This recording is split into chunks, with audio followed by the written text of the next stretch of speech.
Donating clothes at Goodwill is a straightforward process. Begin by gathering the clothes you wish to donate, ensuring they are clean, gently used, and in good condition. Goodwill accepts a variety of clothing items suitable for all ages and genders. Next, visit the Goodwill website or contact your local Goodwill organization to review their specific donation guidelines, as some items may not be accepted due to safety, legal, or practical reasons. Locate the nearest Goodwill donation center or store using the Goodwill locator tool available on their website. Once you have identified the most convenient location, bring your donation items to the center during their operating hours. Upon arrival, staff or volunteers will assist you with unloading your donations. You might be asked to fill out a donation receipt, which is important if you plan to claim a tax deduction for your donation.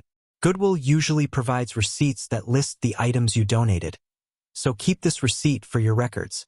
Additionally, Goodwill frequently hosts donation drives and events in local communities, offering more opportunities to donate items. Stay informed about these events in your area.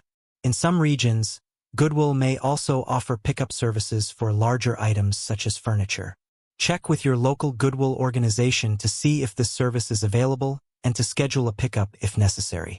Your donation supports Goodwill's mission of providing job training and employment opportunities to individuals facing barriers to employment.